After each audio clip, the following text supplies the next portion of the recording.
the blueprint for data storytelling success.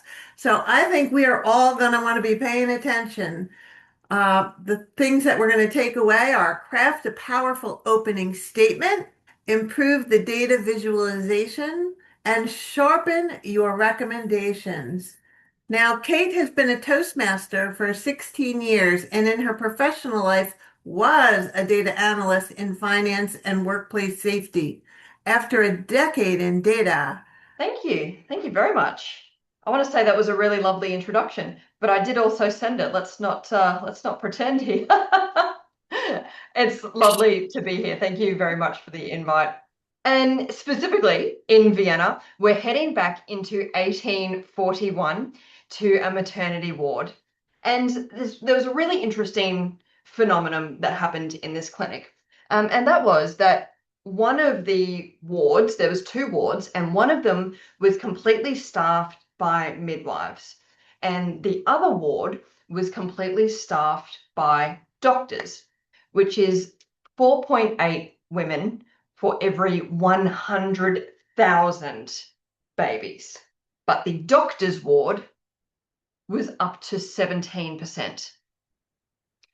And women, when they came to have their babies, they would beg to have their babies with the midwives because it was safer for them to have a baby on the street than it was to go with this ward that was staffed by doctors. But I'm curious to hear, has anyone else heard of Dr. Ignaz Semmelweis? And he looked at this data between the midwives and the doctors and decided to investigate why there was such a difference in the mortality rates between them.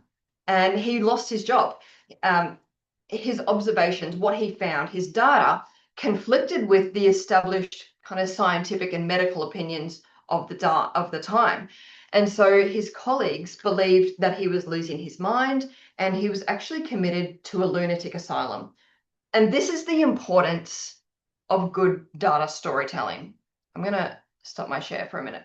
This is the importance of good data storytelling because data by itself is not enough. Here's a question. Do you consider yourself a numbers person? So my next question is, have you ever sat in a meeting, and whether this is at Toastmasters or at work or somewhere, and data gets put on the screen? Maybe a chart, maybe a graph, something. It gets put on the screen and you look at it and you just go, I got no idea what that means. Has that ever happened to anyone? Yeah. Next question. Why do we use data? You make a data-driven decision based on the data that you have in hand. So to make decisions? Yeah, yep. There are people that prefer data to convince them of what you're saying is legitimate. And so why would we visualize data? That's why we use data. Why would we visualize it?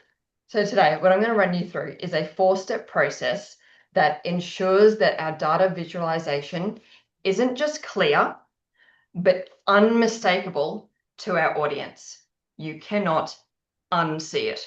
Your attention is being drawn to that particular area. Do you agree? Like you can't help but like your eyes just drift up to that red section. Because what we want to do is draw our audience's attention to where we want them to look. What made me to really hang on is how do I really present this before an audience? Let me share this quickly if you may allow me to. May I? Yeah, go for it. Oh, yeah. So can you see the screen? Can you just, as a VPPR, it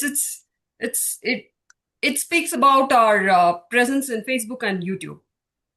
Mm-hmm. When I just try to get more details, like the organic presence and the inorganic clicks that happens to our social media platform as well as to our website.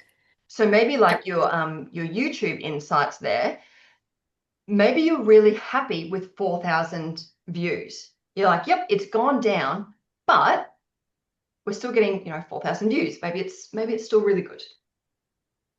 Our views have gone down, but our subscribers have gone up. Maybe that means that the quality is increasing. You know what I mean? Like you want to be finding meaning in this. Yes, exactly. That's why you're struggling to present it, because there's not much more to say than this is the numbers. A little bit of a suggestion on this, because for me, it's information overload of information on its own.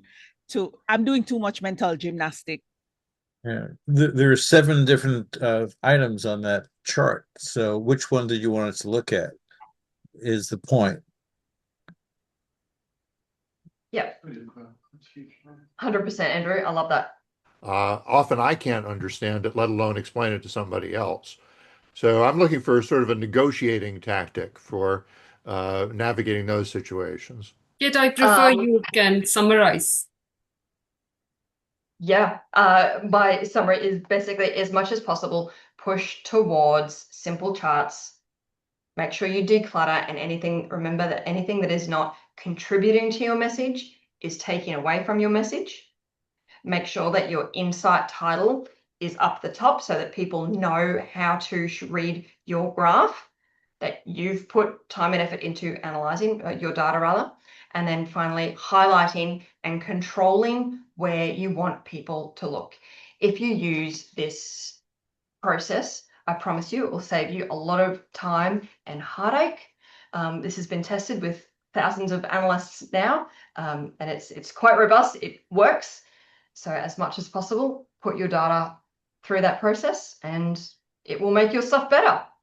And thank you so much for having me. It's been a wonderful journey that we have you here. Yes, Thank you. Thank you so much, Kate.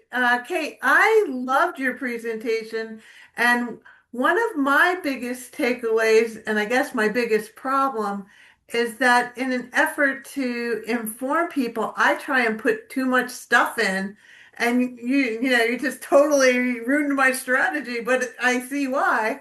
So thank you for that. That was terrific.